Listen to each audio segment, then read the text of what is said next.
चीनले कब्जा गर्यो भारतको 3 ठाउँ। तीनै ठाउँमा 800 देखि 1000 सिपाही तैनात भइसके। दर्शकबिन नमस्कार, तपाईँ मेरो पोखरा टिभी युट्युब च्यानल हेर्दै हुनुहुन्छ। समाजमा र विश्वमा घटेका सत्य तथ्य खबरलाई तपाईसँग पुर्याउने हाम्रो अभियान जारी छ। तपाईले मेरो पोखरा टिभी युट्युब च्यानललाई सब्स्क्राइब गर्नुभएको छैन भने आज नै सब्स्क्राइब गरी नजिकैको बेल आइकन दबाई हामीसँग जोडिनुहोला। पल पलको ताजा खबर तपाईलाई अपडेट गराउने हाम्रो अभियान निरन्तर रहिरहनेछ। नयाँ नक्सा जारी गरे पश्चात नेपालको भूमि कब्जा गरेर बसेका भारतीय सेना हटाउन र आफ्नो प्रभुत्व कायम गर्न नेपाल सरकारले हालसम्म सेना परिचालन गर्ने विषयमा कुनै पनि औपचारिक निर्णय नगरेको विज्ञहरूको भनाइ छ। भूमि फिर्ताको कुनै ठोस योजना पनि सार्वजनिक गर्न सकेको छैन। न त नेपाली सेनाले समेत आफ्नो आधिकारिक धारणा सार्वजनिक गरेको छ।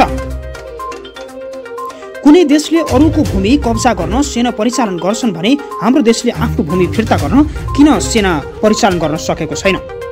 दर्शकबिन, मैले अत्यन्त खुसीको खबर तपाईमा आज प्रस्तुत गर्दैछु। कृपया भिडियो अन्तिमसम्म हेरेर जतिसक्दो सेयर गरेर साथ दिनुहोला।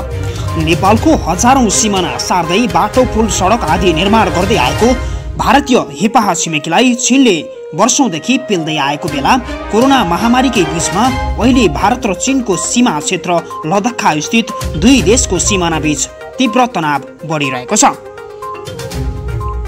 नेपालले नयाँ नक्सा जारी गरेपछि चीनतिर दोष प्रत्यारोपण गर्दै आएका भारतले नेपालले नै लैदिने धम्की दिइरहेका अफवाहकारी भारतीय मिडियाले उक्त सिमानामा चीनिया सेनाको घुसपैठ भएको भन्दै रुन्चे समाचार दिन थालेका छन्। खास गरी गलवान नदी क्षेत्रमा पर्ने सीमाका 3 स्थान चीनिया सेनामा सक्रिय रहेको देखाइएको छ।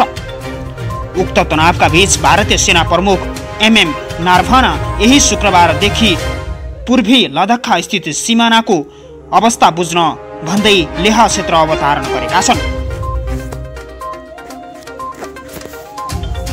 तर भारतीय सेना प्रमुखको सीमा अवलोकन लगतै चीनिया विदेश मन्त्रालयले उक्त क्षेत्र चीनको भूमि भएको प्रतिक्रिया दिएको छ। यसले झन तनाव उत्पन्न गराइरहेको बताइएको छ। अघिल्लो साता भारतीय सेनाको गस्तीमा चीनिया सेनाले अवरोध गरेको भारतीय सेनाले जनाएका थियो। साथै भारतको सार्वभौमिक सत्ता र सुरक्षाका लागि आफूहरू प्रतिबद्धता रहेको पनि बताएको थियो। उसो त चीनिया सेनाले भारतीय सेनालाई कौठी नटेर्ने गरेको र भारतीय सेनाहरूसँग न्यू खोजिरहेको भिडियो तथा समाचार बेला बेलामा आइरहेकै हुन्छ। यसैबीच भारत र चीनको फौज बीच फेङफुङ लेकमा केही दिन अघि भनाभन भएको थियो। भारतीय पक्षले त्यस लगायत 3 स्थानमा आफ्नो भूमि चीनले कब्जा गरेको दावी गर्दै आएको छ।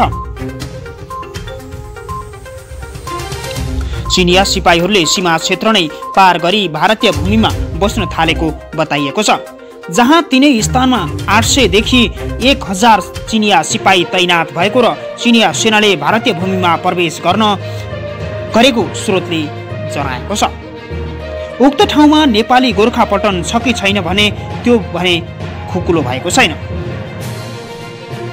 यता नयाँ नक्सा जारी गरे पश्चात नेपालको भूमि कब्जा गरेर बसेका भारतीय सेना हटाउन र आफ्नो प्रभुत्व कायम गर्न नेपाल सरकारले हालसम्म सेना परिचालन गर्न कुनै औपचारिक निर्णय गर्न सकेको छैन। भूमि फिर्ताको कुनै ठोस योजना पनि सार्वजनिक गरेको छैन। न त नेपाली सेनाले समेत आफ्नो आधिकारिक धारणा सार्वजनिक गरेको छ। कुनै देशले अरूको भूमि कब्जा गर्न सेना परिचालन गर्छन् भने हाम्रा देशले आफ्नो भूमिका लागि सेना खटाएको छैन।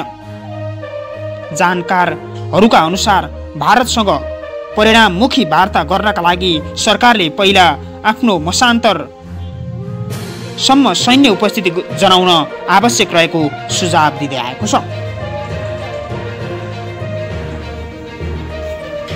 भारतीय सेनाका प्रमुख मनोज मुकुन्द नरवानेले नेपालले अरूको इशारामा लिपुलेखको विषय उठाएको आरोप लगाएका छन्। उनले एक कार्यक्रममा बोल्दै नेपालले भूमि मिचिएको विषय अरूको इशारामा उचालेको हुन सक्ने समेत आरोप लगाएका थिए। भारतीय रक्षा मन्त्रालयका अन्तर्गत think tank the Manohar Parrikar institute of defence studies and analysis आइडी सेन्सनले गरेको कार्यक्रममा उनले नाम उल्लेख नगरी नेपालले लिपुलेखको मुद्दा अरू कसैको इसारामा उचालेको आरोप लगाएका थिए। नेपालले नयाँ नक्सा जारी गरेपछि चीनतिर दोष प्रत्यारोपण गर्दै आएका भारतले नेपालले नै लैदिने धम्की दिइरहेका अफवाहकारी भारतीय मिडियाले उक्त सिमानामा चिनिया सेनाको घुसपैठ भएको भन्दै रुन्चे समाचार दिन थालेका छन्। खास गरी गलवान नदी क्षेत्रमा पर्ने सीमामा 3 स्थानमा चिनिया सेना सक्रिय रहेको देखिएको छ। उक्त तनावका बीच भारतीय सेना प्रमुख MM नारभाने यही शुक्रबार पूर्वी लद्दाखका स्थित सीमाको अवस्था बुझ्न भन्दै लेह क्षेत्र अवतरण गरेका थिए। तर भारतीय सेना प्रमुखको सीमा अवलोकन लगत्तै चिनिया विदेश मन्त्रालयले उक्त क्षेत्रको चीन भूमि भएको प्रतिक्रिया दिँदै आएको छ र यसले झन् तनाव उत्पन्न गराइरहेको छ। अघिल्लो साता भारतीय सेनाको गस्तीमा चिनिया सेनाले अवरोध गरेको भारतीय सेनाले जनाएको थियो। साथै भारतको सार्वभौमिकता र सुरक्षाका लागि आफूहरू प्रतिबद्धता रहेको पनि व्यक्त गर्दै आएको छ। उसो त चिनिया सेनाले भारतीय सेनालाई कौडी नटेर्ने गरेको र भारतीय सेनाहरूसँग न्यू खोजिरहेको भिडियो बारम्बार र बेला बेलामा सार्वजनिक गरिएकै हुन्छ। यसैबीच भारत र चीनका फौज बीच फ्याङफोङ लेखमा केही दिन अघि भनाभन भएको थियो। दर्शकबिन छिमेकी राष्ट्र भारतसँग चीनले पनि दिन प्रतिदिन आफ्नो भूमि हो भन्दै र आफ्नो भूमिलाई नछोड्ने बाचा गर्दै कब्जा गर्दै आएको छ। आशा गरौँ भोलि भारतीय यो दादागिरी अन्त्य हुनेछ। छिमेकी राष्ट्र चीनले पनि यो दादागिरीलाई कुनै पनि हालतमा अगाडि बढ्न दिने छैन। पक्कै पनि छिमेकी राष्ट्र चीनले त्यो जमिन आफ्नो कोल्टोमा पारेर नेपालको भूमि पनि आफ्नो कोल्टोमा ल्याउन सहयोग गर्नेछ। दर्शकबिन तपाईँ मेरो पोखरा टिभी युट्युब च्यानल हेर्दै हुनुहुन्छ। समाजमा र विश्वमा घटेका सत्य तथ्य खबरलाई तपाईँसँग पुर्याउने हाम्रो अभियान जारी छ। तपाईँले मेरो पोखरा टिभी युट्युब च्यानललाई सब्स्क्राइब गर्नुभएको छैन भने अहिले नै सब्स्क्राइब गरी नजिकैको बेल आइकन दबाई हामीसँग जोडिनुहोला। पल पलको ताजा खबर तपाईँसँग अपडेट गराउने हाम्रो अभियान निरन्तर रहिरहनेछ। दर्शकबिन अत्यन्त खुसीको खबर तपाईँमा सुनाइरहेको छु। भारतीय पक्षले त्यस लगातै 3 स्थानमा आफ्नो भूमि चीनले कब्जा गरेको दाबी गर्दै आएको छ। चिनिया सिपाहीहरूले सीमा क्षेत्र नै पार गरी भारतीय भूमिमा बस्न थालेको बताइएको छ। जहाँ 3 स्थानमा 800 देखि 1000 चिनिया सैनिक तैनात भएको र चिनिया सेनाले भारतीय भूमिमा प्रवेश गर्न गरेको स्रोतले जानकारी दिएको छ। उक्त ठाउँमा नेपाली गोर्खा पल्टन छ कि छैन भने त्यो भने खुलेको छैन।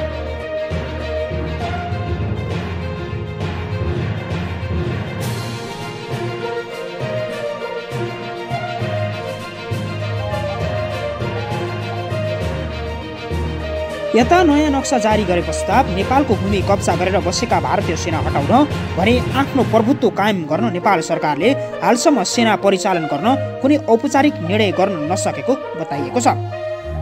भूमि फिर्ताको कुनै ठोस योजना पनि सार्वजनिक गरेको छैन। न त नेपाली सेनाले समेत आफ्नो आधिकारिक धारणा सार्वजनिक गरेको छ। कुनै देशले अरूको भूमि कब्जा गर्न सेना परिचालन गर्न खोज्छ भने हाम्रो देशले आफ्नो भूमिका लागि सेना खटाएको किन छैन भन्ने विषयमा प्रश्न खडा भइरहेको छ। जानकारहरूका अनुसार भारतसँग परिमाणमुखी वार्ता गर्नका लागि सरकारले पहिला आफ्नो समानान्तर सैन्य उपस्थिति जनाउन आवश्यक रहेको सुझाव दिँदै आएको छ भने चीनले पनि आफ्नो 3 स्थानमा आफ्नो हैकम जमाइसकेको छ।